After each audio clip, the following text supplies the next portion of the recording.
Değerli dostlar, TikTok'ta yeni bir dələduzluq növü peyda olub. İndi sizə izah edəcəm. Bircə dəqiqədə vaxtınızı alacağım. Deməli, hər bir səhifə açıb gəlin sizi arıqladım. Mən 100 kiloydum, indi olmuşam 60 kilo. Birincisi, orqanizmlər fərqlidir. Buna yanaşma da fərqli olmalıdır. Əgər elə hərə özünü arıqladandan sonra diyetolog olsaydı, bu tibb universiteti zad lazım olmazdı.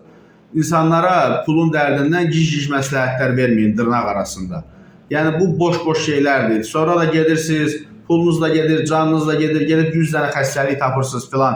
İndi kimsə yazacaq ki, o da çörəyin elə qazanır. O da çörəyin qazansın, amma mənim sağlamlığımın üstündə qazanmasın da. Yəni, geçsin başqa bir özünə iş güc tapsın. Belə adamlara qətiyyən inanmayın. Adam əgər tibb universitetini bitirməyibsə, ən azından tibb texnikumu bitirməyibsə, belə adamlara etibar eləməyin. Yenə də deyirəm, gündə bir ölüm itim olur, hamısının da, əksəriyyətinin də səbəbləri elə bu kimi hallardandır. Yəni, ehtiyatlı olun, diqqətli olun, bir daha deyirəm. Sonra, özdə bizim cəmaatda belə bir xüsusiyyət var, qoy yadıma düşmüşkən bunu da deyim.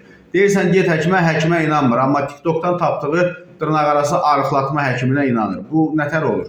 Güya onlar havaya arıqladır, onlara da pul versiniz. Elə get, pulunu ver, normal həkimdə bir müayinədən keç, bəlkə elə içində bir, nə bilim, dinozavr zad yatır.